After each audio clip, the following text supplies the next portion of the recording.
Start. Video પાડવો ના, હું લઉં છું, તું ફોટો. અરે અરે અરે, આમ રસ્તા પર બોટલ શું કામ ફેંકે છે? બાજુમાં કચરા પેટી મૂકેલી છે, દેખાતી નથી? એક તો બોટલ છે, શું ફરક પડશે?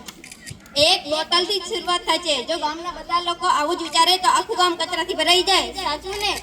હા. અને હા, જુદા પ્રકારના કચરા માટે જુદા જુદા રંગની કચરા પેટી હોય છે. હા, સૂકો કચરો જેવો કે પ્લાસ્ટિક, કાગળ વગેરેને વાદળી રંગની કચરા પેટીમાં નખાય, જેથી કે તે રિસાયકલ થઈ શકે. અને ભીનો કચરો જેવા કે શાકભાજીની છાલ, પાંદડા વગેરે લીલા રંગની કચરા પેટીમાં નખાય, જેનું ખાતર બનાવી શકાય. બિલકુલ સાચું કહે છે પ્રિયા અને પ્રીતિ. મેં પણ ભીના અને સૂકા કચરાને અલગ કરવાની પદ્ધતિ વિશે વાંચ્યું છે અને સમજ્યું પણ છે. હા મિત્રો, કચરાને અલગ કરીએ તો કેટલા બધા ફાયદા છે. કેટલા બધા? ક્યાં ક્યાં?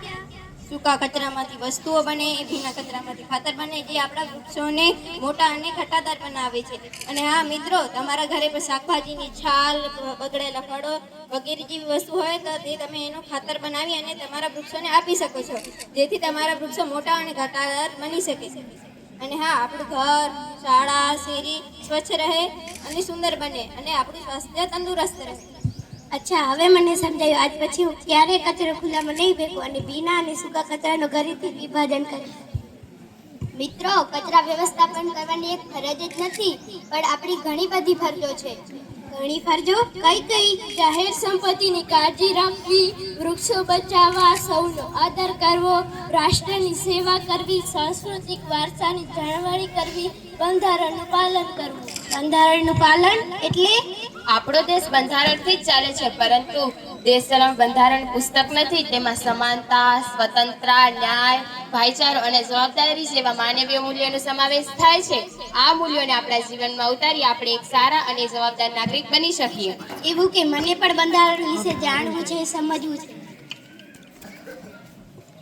તો તમે સીતાબેનને મળો, જે આપણા ગામમાં બંધારણ જાગૃતતા લાવવા માટે કાર્ય કરી રહ્યા છે. ચાલો આપણે પણ તેમાં જોડાઈએ. ચાલો. स्वच्छ भारत का इरादा कर लिया अपने देश से अपने वादा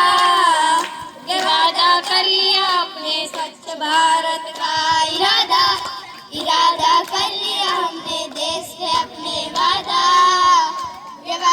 कर लिया हमने